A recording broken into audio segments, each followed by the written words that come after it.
Getting ready to make a fudgy flourless chocolate cake that is also nut-free, which makes me very happy because my grandchildren are allergic to nuts, and here they have a cake that doesn't have any nuts and has all the chocolatey goodness that they want, and no flour either. I have 4 large eggs in the beater, and turn that on.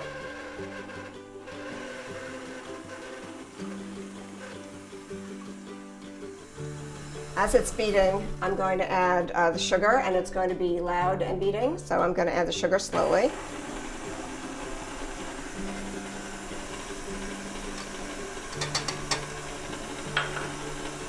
And once the sugar is incorporated into the eggs and isn't going to fly all over the place, I increase the speed of the beater and wait till it gets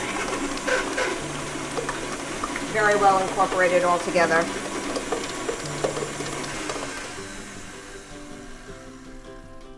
As this is a non-dairy cake, I have to add some sort of non-dairy margarine, and my new favorite thing is coconut spread.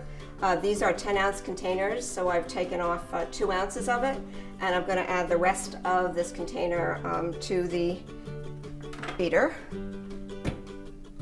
Used to be that you had to soften margarine before you added it to something, but this really isn't that hard, and it sort of beats very easily.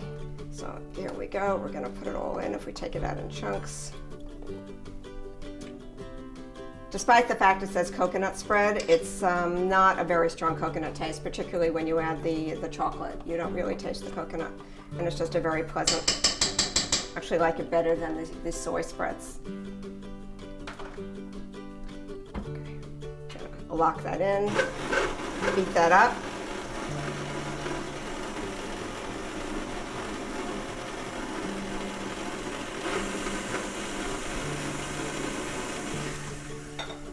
Okay, it's not fully beaten, but this is chocolate that I've melted in the microwave with a 1/4 cup of instant coffee. Actually, I have this espresso powder, which is very strong and really delicious and creates sort of a mocha taste when it's mixed with the chocolate.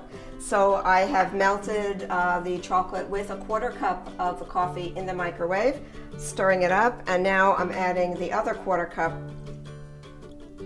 and stirring it up again. If you add the whole 1/2 cup at once, when it hits the microwave and the heat goes on, it will spatter all over the place and it'll be a mess.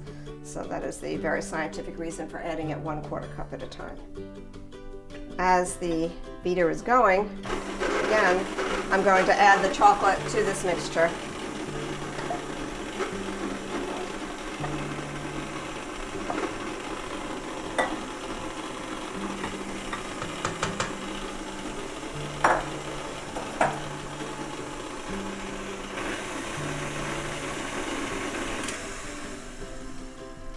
After beating it for a while, it's important to take a spatula, go around the sides of the bowl, and push everything down to be sure that the beater has hit all the ingredients.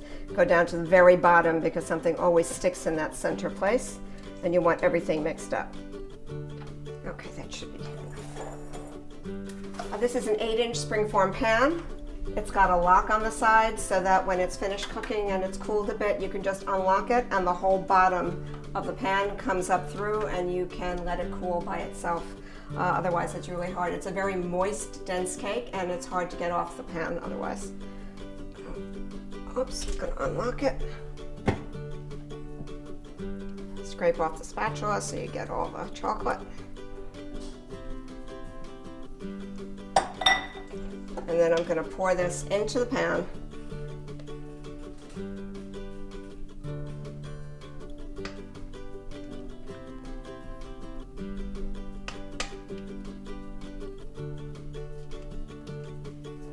Okay. There are times that I wrap the bottom of the pan with tin foil because sometimes just a little bit of the batter seeps through the bottom when it goes into the oven, but I'm not this time. I'm just putting it right on the cookie sheet. This is really to protect the stove from getting all messed up, and I'm going to put it into a preheated oven. Okay, my oven has been preheated to 350 degrees. I'm going to take the cake and carefully, hopefully not spilling any, put it in. Close the door and check on it in about 35 minutes and see where it is. It usually takes about 45 minutes. It rises and then it falls a little bit, and then you have to wait till it cools to unlock it and be able to take the cake out.